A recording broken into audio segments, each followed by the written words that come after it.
Welcome to the Principles of Performance podcast, where we discuss how to optimize your health, fitness, and performance.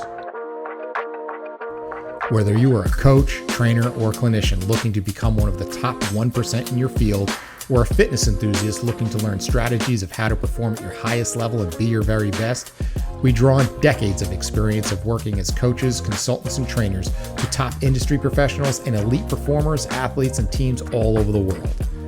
Your hosts, Eric DeGatti and Mike Perry, investigate and challenge the most popular coaching, training, nutrition, lifestyle, and recovery protocols, as well as bring on our friends and colleagues who are leaders in the fitness and performance industry to join us in the discussion.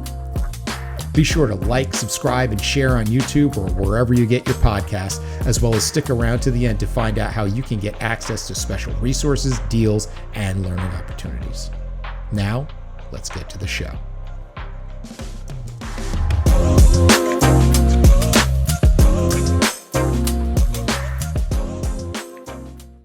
And away we go. Here we are with the Principles of Performance podcast. I'm your host, Eric DeGatti, along with my friend and co-host, Mike Perry.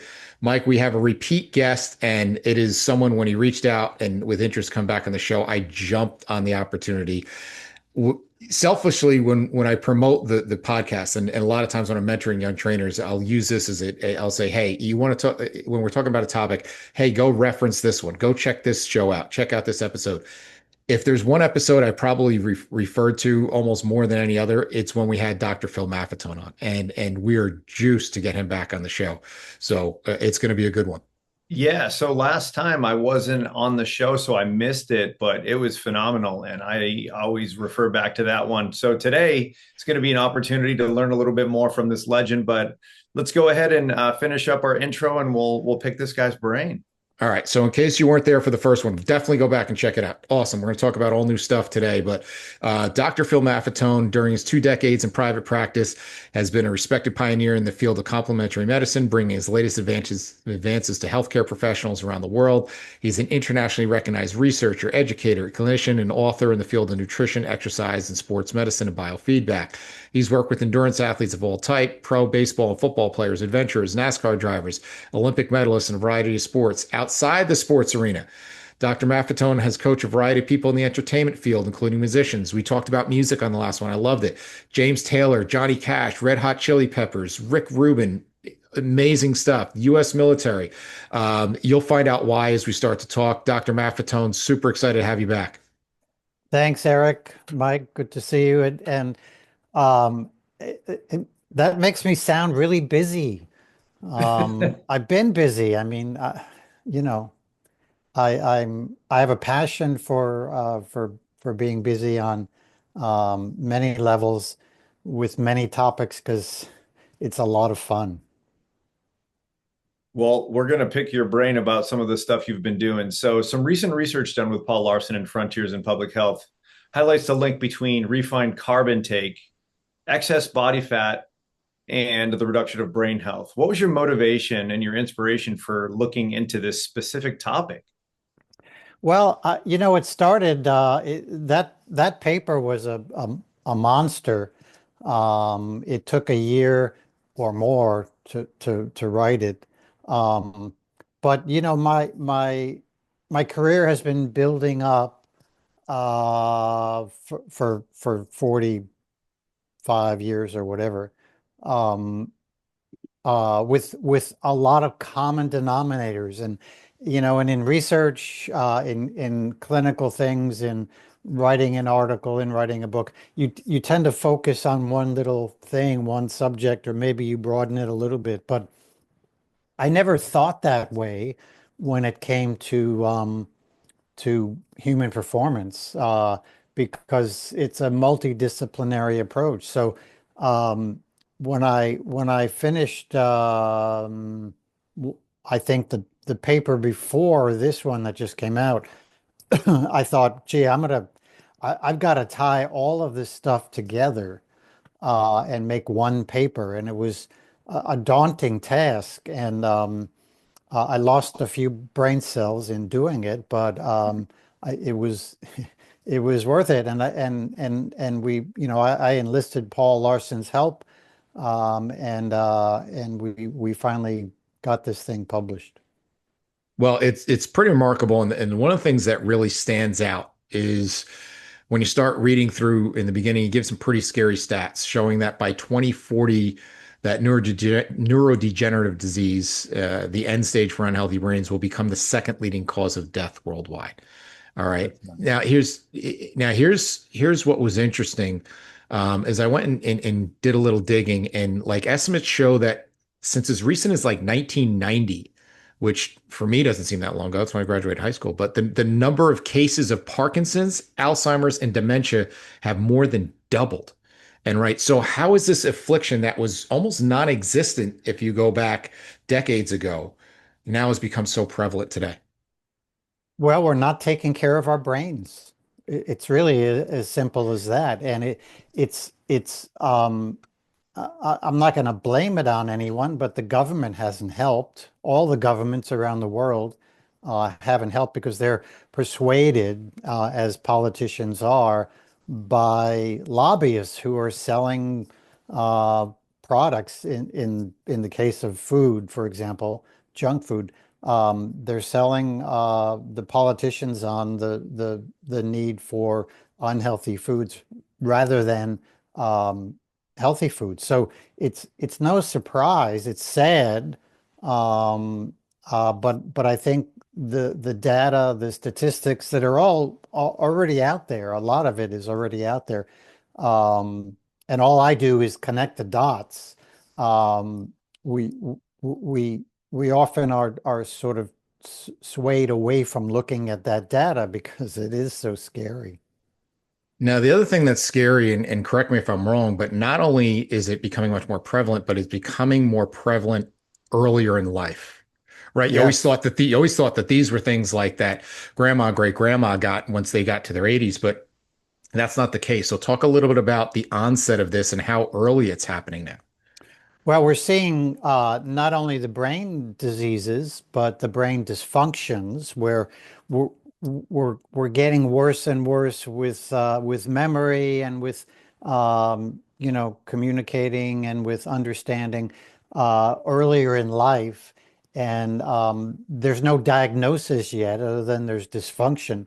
But that really reflects other diseases as well. So chronic disease in general is something that we've been seeing appearing early in life. Cancer and heart disease and most of the non-communicable diseases are showing up earlier and earlier. And we are now able to see very, very clear signs of things like heart disease and other conditions in adolescence.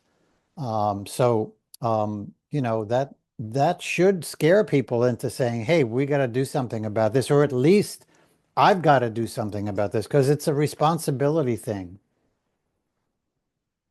So, as we sort of talked a little bit about diet and nutrition, um, you've had a saying, the harms from sugar are still a hard sell. Talk about that.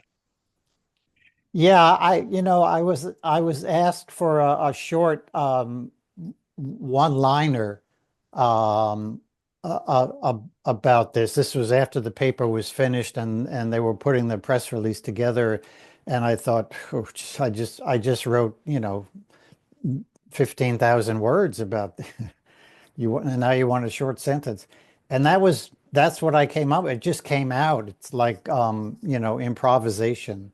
Um, uh, the damage from sugar is pretty well known. Yet, again, like I mentioned earlier, there's so much um, lobbying against the negative component of sugar and junk food, that people have been brainwashed, so to speak. It's a good term, that it's not so bad. And so when you say, sugar is really bad, they say, no, well, it's not so bad. Or they say everything in moderation. And I say, including cigarettes, cocaine. I mean, where do we draw the line here? And the fact is, the effects of sugar on the brain are not dissimilar from some of those drugs, cocaine in particular. So we have to look at the scientific components, the reality, the scientific reality of sugar and refined carbohydrates. And it's important to use that name, refined carbohydrates, because sugar is a refined carbohydrate. And when we eat refined carbohydrates like flour, refined flour, which is almost all the flour in the marketplace, that turns to sugar as soon as we eat it. So it's really one and the same. Well, and that becomes part of the problem as well, as far as you get this ebb and flow within our industry of carbs are bad, carbs are good. We went to where fat was bad, and everybody was eating snack wells and just these sugary, cookies and thinking it was healthy. And then it was okay. Well, we're not going to have any vegetables, and we're going to go completely carnivore. And it kind of, I think there's a lot of misconceptions in terms of because we just put something as vast as a carbohydrate, which is one of the three primary macronutrients, and put it all into one bucket. Like you're saying, there's a continuum there. There's a big difference between what you're talking about, a Coca-Cola versus having, a fruit or a vegetable. So kind of let's talk a little bit about to simplify for the person listening and say, okay, well, I don't even know what to think anymore. What falls under that category of being the more dangerous carbohydrates, and what might fall under the category of being the not so dangerous category? Yeah, yeah. And I should go back and point out that protein had a bad rap for a long time as well. Protein was Protein's cool bad. now. Protein's cool now, though, Phil. Protein's cool now. Let's see. Let me think. What's in now? Is it, it's all these bandwagons that people want to jump on, and it's not just food, it's everything else. And it's really part of the social media revolution that is dumbing down people more and more. Um, so to get back to the question, we're talking about primarily we're talking about refined carbohydrates, including sugar, all the many names for sugar and all the many names for these refined carbohydrates. But any carbohydrate that is processed, and they're highly processed in most cases, where they take some grains, whether it be wheat or rye or corn or whatever, and they process it in the manufacturing uh, um, um, the process of manufacturing to the point where they've removed a lot of the healthy nutritious factors in that grain, and we're left with starch without much nutrient. And like I said, that converts to sugar as soon as we eat it. So we're basically, a small bowl of pasta or a bowl of cereal. We're basically eating a few teaspoons of sugar for breakfast or dinner. And most people wouldn't think of doing that, but that's really what's happening. So the word processed, the word highly processed, is important to note, because natural carbohydrates are a different story. There's an exception there, which we can get into when you're ready. Let's do it. Let's dive in. Okay. One of the things that no doubt you will bring up is the problem of excess body fat.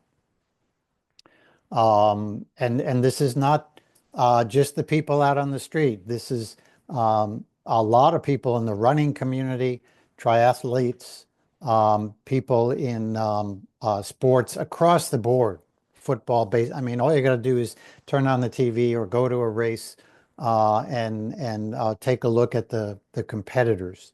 Body fat, excess body fat has now incorporated all of the world, including athletes, professional or not.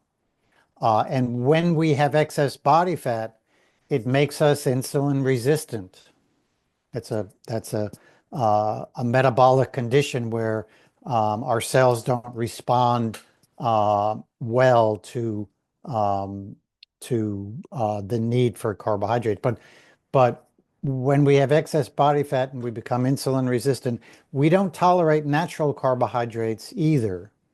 That's the important point. So for those people, um, less natural carbohydrate may be important as well as getting rid of the the junk food.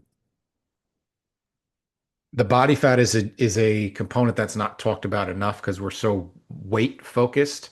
But if you look at a lot of the research coming in now, especially because the biggest craze now is the GLP-1 drugs, and we see all these additional benefits to the drugs where, it has cardiovascular benefits and it has all these other benefits along with it. It sounds like a miracle drug, but a lot of the studies that show these benefits don't account for the fact that that just comes along with a loss of body fat.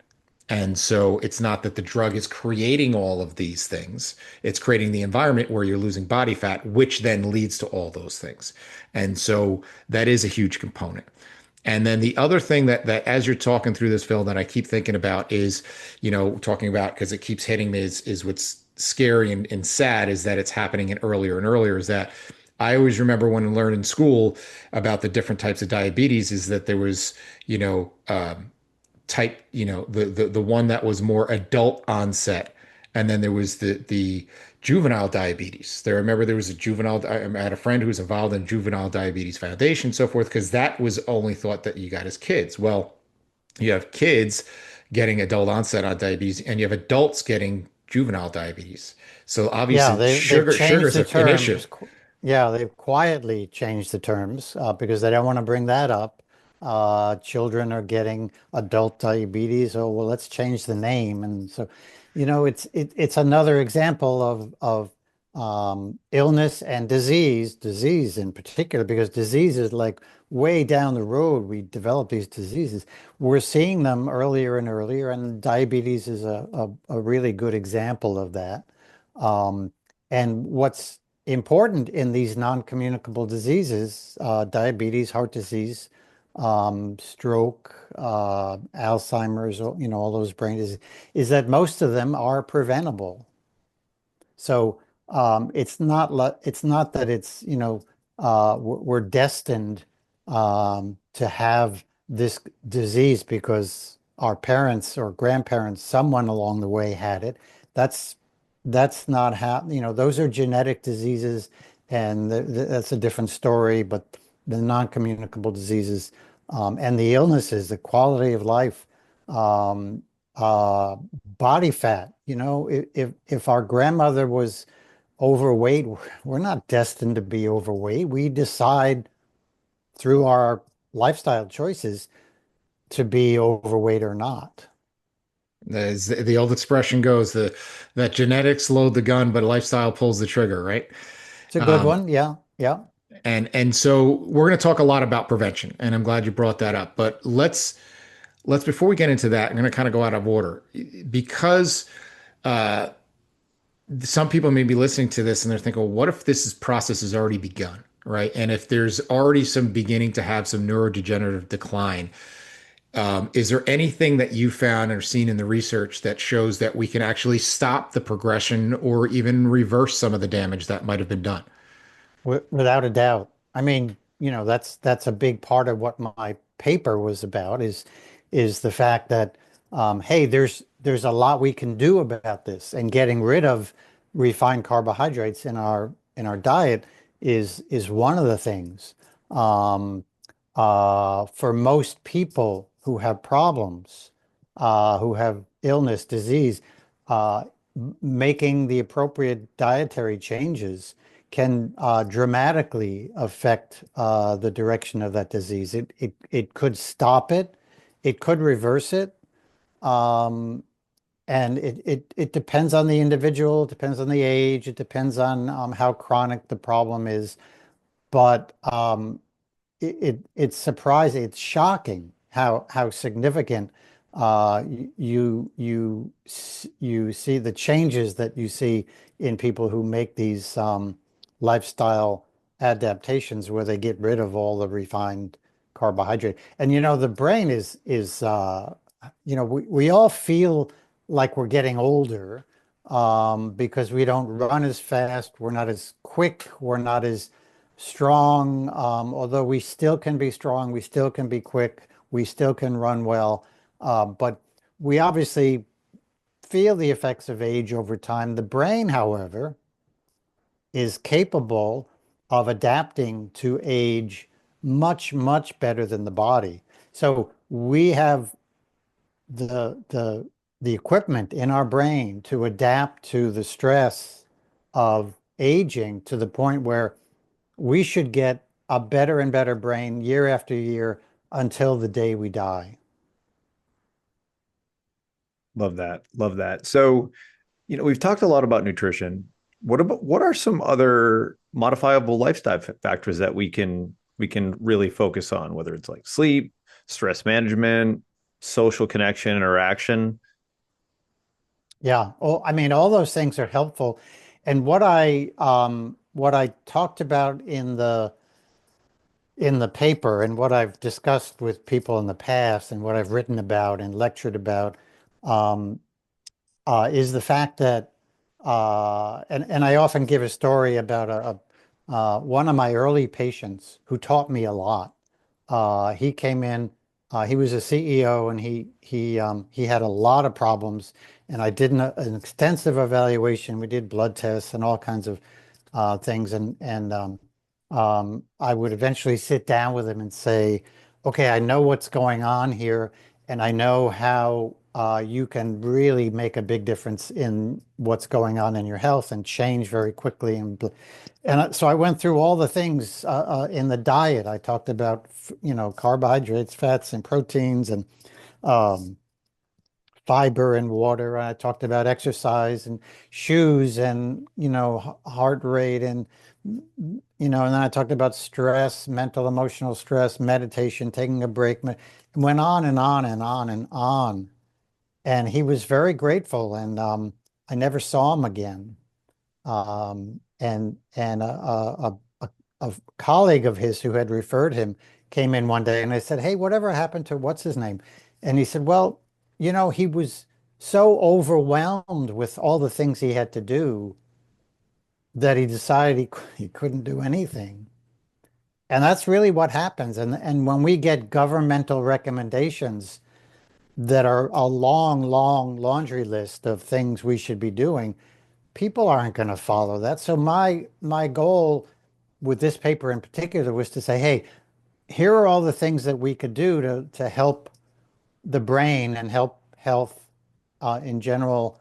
But let's narrow it down. Let's make a hierarchy. Let's prioritize it and say, well, what's the most important? And that's why the focus became refined carbohydrates. There's a great book Dr. Sanjay Gupta has called Brain Rules, talking about brain health, and he talks about a lot of these pillars that you're talking about in prioritization. And um, he said, and to your point, which made me think of it, he talks about nutrition, he talks about sleep, he talks about stress management, he talks about social connection and exercise being these big, five main pillars. And he said, if you think about it, like get a good night's sleep, have a healthy breakfast, go for a walk out in nature with a friend and have a genuine conversation. And then you've checked all your boxes. And Yeah. when you hear it that way, it sounds a lot more achievable as opposed to, like you said, here's your laundry list of everything you're doing wrong in your life, and you need to change them all starting tomorrow. Yeah, you're right. And it does make it easy, and that's a wonderful recommendation. Um, the another way to look at it is to say, well, okay, all these things are really important. Meditation is important.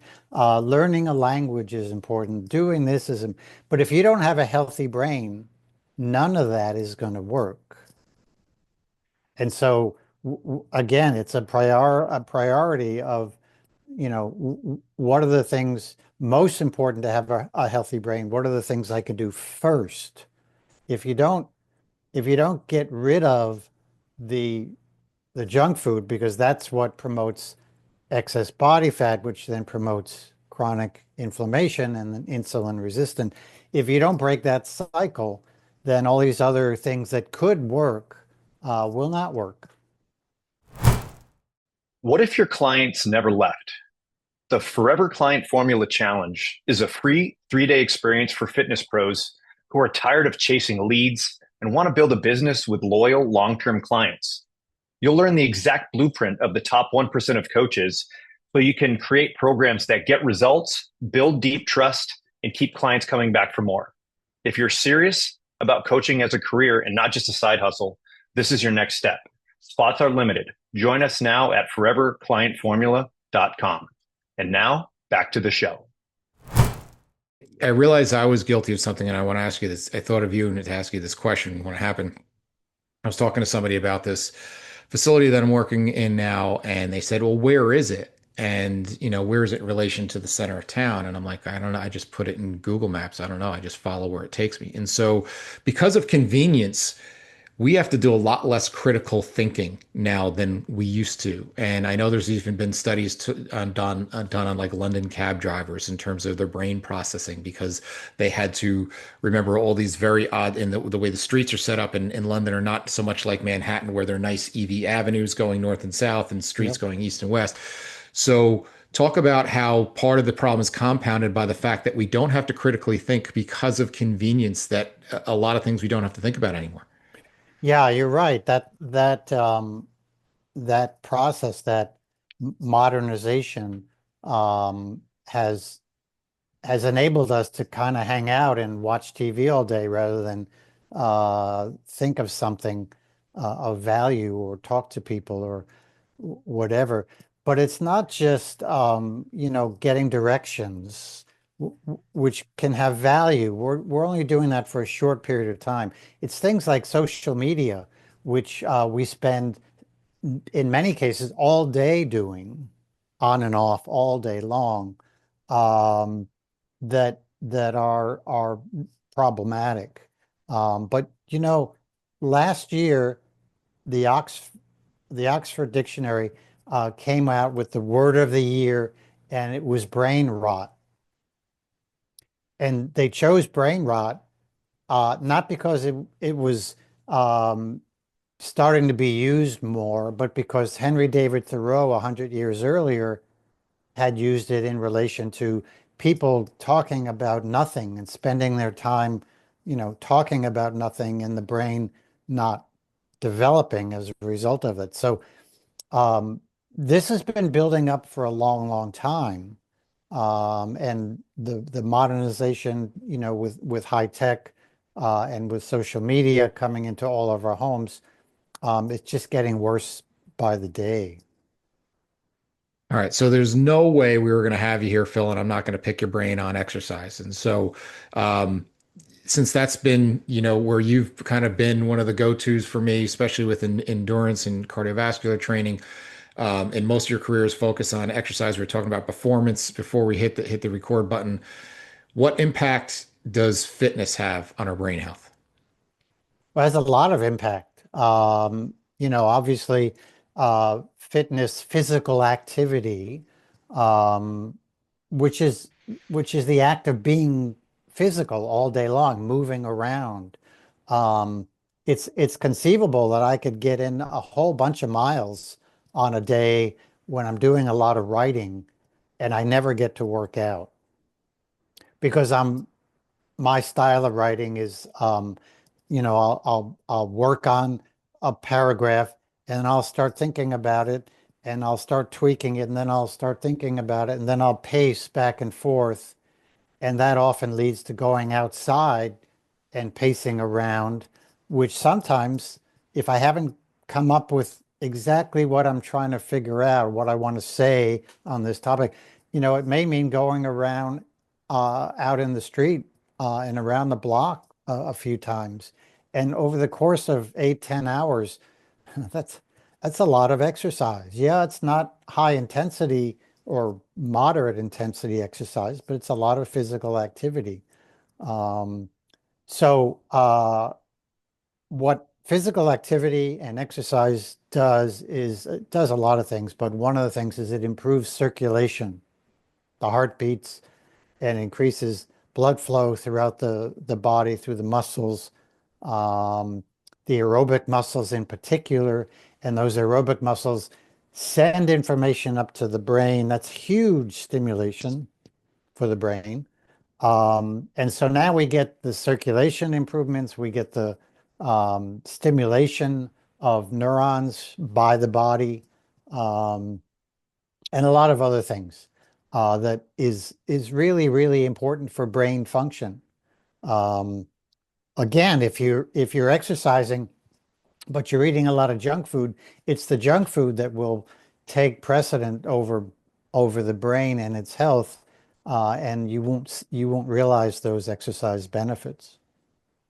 Well, the old expression is you can't outrun a bad diet, but there is a tie-in, kind of looping it back, is that the more we exercise, the better we are at utilizing glucose, and in terms of managing our sugar. And so that has a compounding effect that way as well, because you're not only getting all the benefits that you talked about, but you're also getting better blood sugar management through the Right, process as right. well. We do. And but like I said earlier, if we're at a point of where we're over fat and insulin resistant, we have to be careful. But we're not comparing, we're not competing, we're not, there's no competition between a good diet and a good workout. They go together, and we have to use them together to get the most out of our lifestyle. The other thing I'm thinking about, selfishly is us being strength coaches and trainers, is that almost what I talked about before, that we see, sociologically, where we don't have to critically think as much because we have Google Maps and we have all the conveniences of things where I don't have to figure out how to do stuff. The same thing has happened that we've seen in gyms, and where the difference from a neurological perspective. Now, people argue in our field all day about the physiological and structural perspectives, but from a neurological perspective, we've also dumbed down exercise, where we've put together, most gyms are rows of machines that are basically putting you in this, you're sitting down, which is part of the problem because we sit all day. Now we get this one golden opportunity to move, and we're gonna have you sit more, right? And then we put you in this very fixed plane where you literally have to go from A to B without zero control, thought, processing whatsoever. And you're not going to get the neurological benefits from that as, say, doing balance or doing yoga or doing a single leg exercise or doing more integrated type functional strength work. And so there's a difference, even like we talked about the continuum of carbohydrates, there's a difference, I would imagine, in the exercise effects on brain health, depending on what it is that you're doing. Without a doubt. With strength, and there's a serious strength problem around the world. This is not a phenomenon local to North America or the Western world. It's everywhere. People are not using their bodies as much. People are not lifting things that are um, that are heavy like they used to. And so we've become weak. And we're not just talking about sedentary people. We're talking about runners, for example.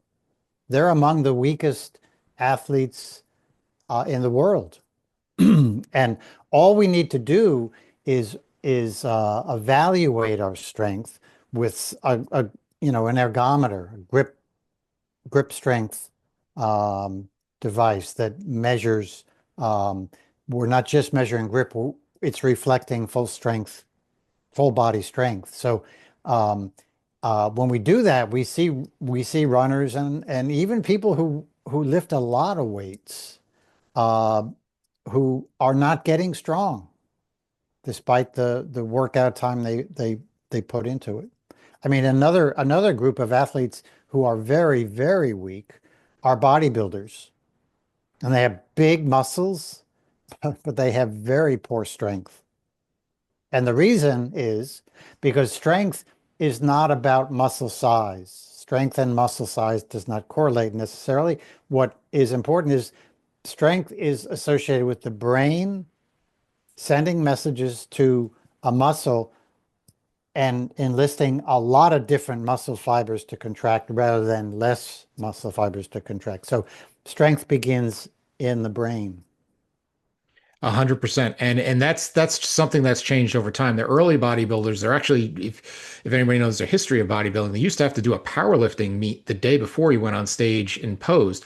And so your early bodybuilders, because they didn't have access to a lot of the selectorized equipment, they were very, very strong. And what's happened because we've modernized exercise is that, and to your point, you've pinpointed at something that we talk about a lot, that there's a difference between being strong and being good at exercise, right? They're not Yep. necessarily the same thing. And that's why you could take some, some kid off a farm that's going to go walk into a gym and outlift half the guys in the gym because Exactly. they're actually strong. Whereas you take the guy flexing in the mirror in the gym who's been using machines his whole life and put him on a farm and he's going to get destroyed. He can't do it.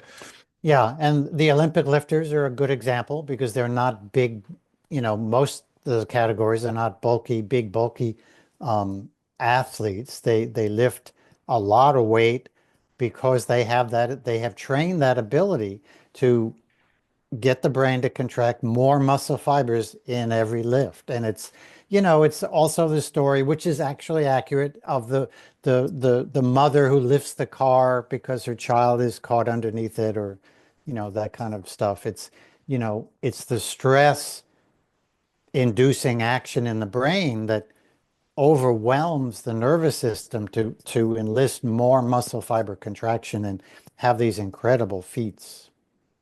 And then going back to brain health development, and I don't know if you've come across any of this in your research, and because we're also seeing a much bigger rise. But some of it is identification, but there's also a bigger rise in where you're seeing more children who have developmental disabilities, who are neurodivergent, who have different types of not so much these things that we associate with aging that we've talked about, dementia and Parkinson's, but these younger brain afflictions and movement. I was actually part of a program that movement was a big part of it, and doing simple things like crawling and so forth. I had a friend who was in a Yeah. similar project, and having them, one of the biggest things that did that was they noticed significant changes in was rock climbing, like the ability to have to Yeah. process and coordinate and get the right arm and left leg and this cross Yeah, that patterning that through. movement, Yes. that it's a crawling pattern they're doing on a wall, which is really an interesting thing. But those kinds of neurological movements, which is what they are fascinating. And you can see it in the population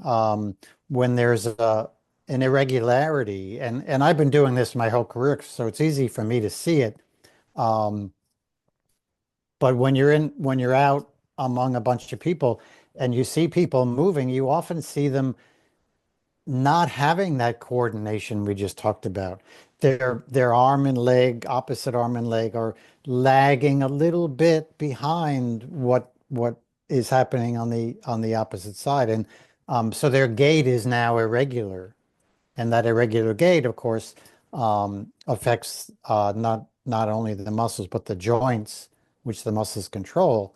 And over time, those joints get irritated. And if you're a runner and you have a mildly irregular gait, you're using a whole lot more energy to get from point A to point B, which means you're going to do it slower.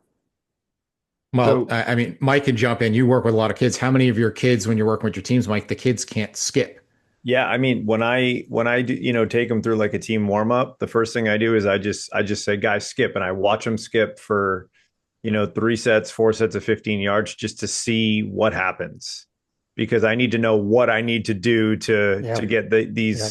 these guys moving a little bit better. But um, I, another, let me throw this in. Another brain body relationship that's similar to that is the cerebellum, and the skipping is a great relationship with the cerebellum as well. But the cerebellum's ability to march, and they call it marching, but it's a technique I've used. I think when I was a student, I started using it on myself, but also some fellow students who had some problems, where we would set a metronome and we would have them march in place and hit the ground with the metronome each beat. And a lot of them are unable to do that. And and if you just grab 100 runners, if you're at a race or something and you do a little study, you grab 100 runners, 30 or 40 of them will not be able to do that. And it'll impact their performance significantly. And their brain. Well, the I talk a lot about athleticism. A big component of that never gets talked about, and I think we might even talk about it in our last show is rhythm. And Yep, if you that's watch rhythm. my one joke is that I would tell athletes is like if I write a book on athleticism, I'm going to call it Rhythm and Glutes, because if you notice the two things the great athletes have is you never see somebody who with a flat butt who's a really good athlete, and that speaks a little bit to their strength and their ability to use their hips, and then they Yep. have rhythm like great athletes can dance, and the fact Yeah. that you can't find rhythm is something that not a lot of people talk about because it is that coordination. It's your ability to sync things up and have a rhythmic thing, whatever you're doing, whether it's running, whether it's watch any athletic activity, there's a rhythmic component to it. Yeah, that's what's so much fun to be in sports. And I've been in all sports, and to watch these athletes perform, um, it still gets me very excited, because the artistic, um, imagery that I see is just wonderful. And of course, when you look for that in athletes you're working with and you don't see it, then you got to figure out why, and that's usually not too difficult. And then go about changing it with things like the skipping, evaluating them using skipping and the metronome test, and then going ahead and doing that, using that as a therapy in many instances. Yeah, so you had mentioned coordination, and I think the hard part, and this is something that I've noticed with dealing with youth athletes and working with youth athletes and working with parents is like we all know the importance of coordination and rhythm, but parents they look at performance outcomes, right? They look at how fast and how high.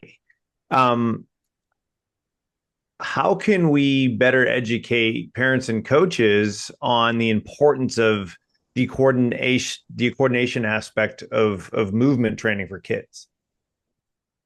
Well, that's a great question. Education, of course, is one of the answers, but we also have to we also have to get away from the no pain, no gain attitude, which is still prevalent in our society. You mentioned it yourself. Parents of athletic kids are focused on, the outcome. What is the time of their 400-meter race? What is the time? How many baskets do they make? We have to stop and say, okay, we need to back up and see what's causing them to not do more in their sport, rather than, you know, just say, well, you need to work harder, because that's hardly you can work harder and be uncoordinated, and that's just going to make you worse. Then you're going to quit sports and never be active ever again for the rest of your life. That's what happens. There was an observation study that ties in two things that you talked about today, Phil. One, talking about the weakness of runners and talking about the no pain, no gain. They interviewed runners, and an unbelievably high percentage of runners at just a local level 5K reported some pain somewhere within their body. But Yeah, yeah, here was the interesting part though, Phil. The interview wasn't done at the finish line. It was at the starting line. Before they even started the race, something was hurting. And so that speaks to everything that you've been talking about to this point in terms of yeah. not quite getting it. Yeah, where does pain and discomfort come from? It's usually going to come from an inflammatory uh, response in the body. Where does the chronic inflammation come from? It comes from refined carbohydrates All in right. most cases. So can't as we get up against it with time, I can't let you go without picking your brain a little bit about endurance and endurance training and cardiovascular training specifically, because as I said, you're one of my go-tos. You have to let me know where I send the royalty check for everybody I put on the math method of my clients and talking to them about efficiency. But there's so much debate now and talking about trends like we did earlier. And what's kind of cool is there's this whole craze talking about zone two training, which is essentially what the math training was that you created many, many years ago, versus high intensity interval training. And I know, we just did this paper with Paul Larson, who's very big on that. Explain the difference between the two, why we need both, and then what possible different impacts they each may have on brain health. Well, we do need both. That's the important thing. I don't know where people got this idea from, that I'm all about slow training. Um, but it's not true. Um, if you have to slow down because your aerobic system is trashed, your endurance system is trashed, and you have to slow down because that's all you can do, and then you build up, eventually you're going to get to the point where you're running so fast you complain that it's too fast. Um, but we need the full spectrum. If we look at it as from a heart rate standpoint, we need that full spectrum of heart rate workouts. We need to work out at lower heart rates. We need to work out all along the way until we get to that high level where we're at 90% effort, like with HIIT, for example, high intensity interval training. Um, the the the important thing that I have found, and I found many, many years ago in the beginning of my career, is that if we don't develop our aerobic system, then nothing works athletically after that, because the aerobic system is so important in everything we do, including use our fast twitch, high intensity muscle fibers. The aerobic system supports those muscle fibers.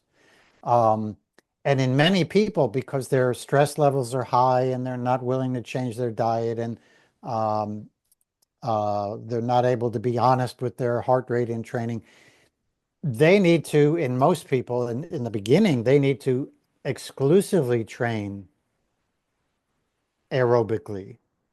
And I don't even know what zone two is anymore, because when I say, can you define zone two? And everybody gives me a different definition. So I don't care what it is. I don't ever use zones.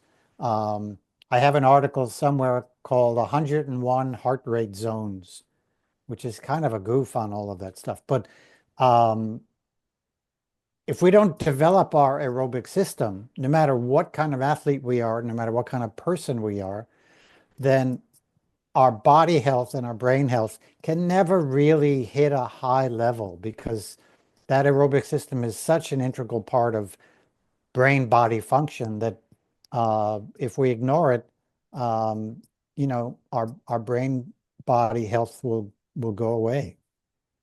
Well, there's a couple things in talking about misconceptions. Being a former and recovering meathead, I was always under that thought process. Oh, well, don't do any level of aerobic work because it's going to sabotage your muscle gains. And what you're basically saying is that metabolically doesn't make sense. It's kind of the tide that rises all the boats of all those other physical attributes.